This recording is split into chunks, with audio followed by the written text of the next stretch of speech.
오늘은 폐암 치료에 있어서 정말 중요한 어쩌면 새로운 장을 여는 연구 하나를 소개해 드릴까 합니다. 의학계 최고 권위의 저널에 실린 내용인데요.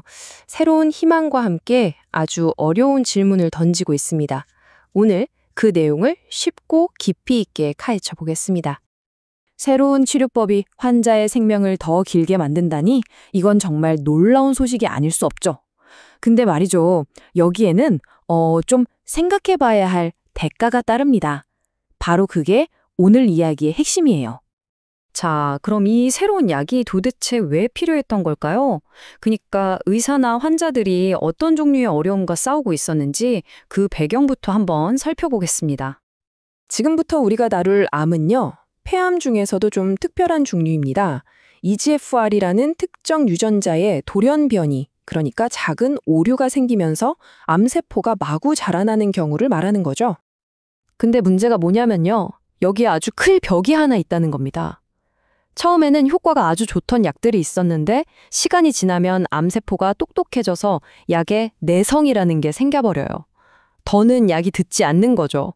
그래서 과학자들은 이 내성과의 싸움에서 이길 다음 무기를 계속해서 찾아야만 했습니다. 그래서 이 어려운 내성 문제를 정면으로 돌파하기 위해서 전 세계적으로 아주 큰 연구가 하나 시작됐습니다. 이름하여 마리포사 임상시험이죠. 이건 비유하자면 현재 챔피언 자리를 지키고 있는 최고의 치료제랑 모든 기대를 한 몸에 받는 강력한 신인 도전자를 링 위에서 딱 맞붙게 한 거라고 볼 수 있죠. 과연 승자는 누가 될까요? 그리고 이게 그냥 몇 명 데리고 하는 작은 테스트가 아니었어요. 무려 1000명이 넘는 환자들이 참여했습니다. 이 말은 뭐냐면요. 어설픈 결과가 아니라 누구도 이의를 제기할 수 없는 확실한 답을 얻고 싶었다. 바로 그 뜻입니다. 자, 그래서 결과가 어떻게 나왔을까요? 가장 궁금한 것부터 바로 확인해 보죠. 이 새로운 치료법이 환자들의 생존 기간을 늘리는데 정말로 도움이 됐을까요? 자, 이 결과를 보기 전에 여러분도 한번 추측해 보세요. 새로운 치료를 받은 환자들, 3년 뒤에 과연 몇 %나 생존해 있었을까요? 네, 정답은 바로 60%였습니다. 이건 정말 굉장한 결과였어요.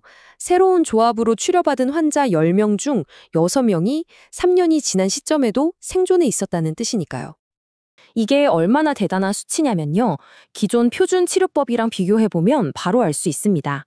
표준 치료는 51%였거든요. 그런데 새로운 치료법은 60%.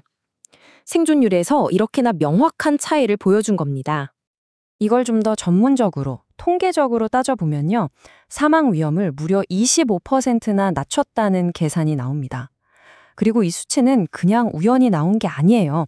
과학적으로 의미가 있다고 확실히 입증된 아주 강력한 결과인 거죠. 하지만 제가 맨 처음에 말씀드렸죠. 이 놀라운 효과에는 대가가 따른다고요. 이제 그 이면에 대해서 이야기해 볼 시간입니다.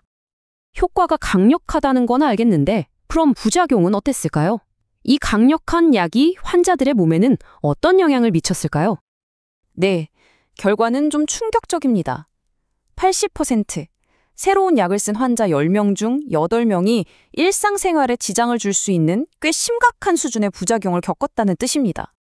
이 80%라는 수치가 얼마나 높은 거냐면요. 기존 치료법과 비교하면 확 와닿습니다.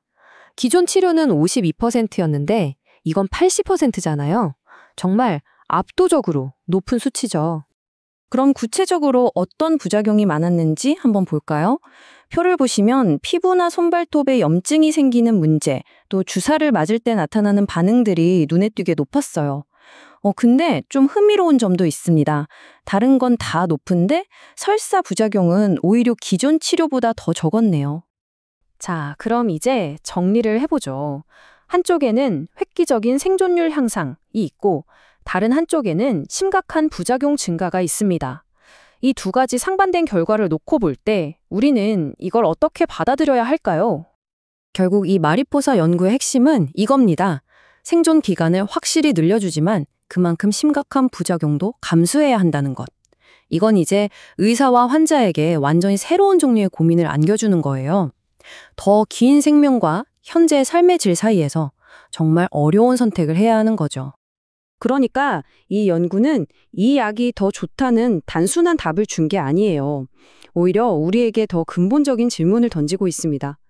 더 많은 시간이라는 선물과 그 시간을 보내는 동안 겪어야 할 치료의 고통. 이 둘 사이에서 우리는 어떻게 균형을 찾아야 할까요? 이건 앞으로 암 치료가 나아갈 방향에 대해서도 깊은 고민을 안겨주는 정말 중요한 질문입니다.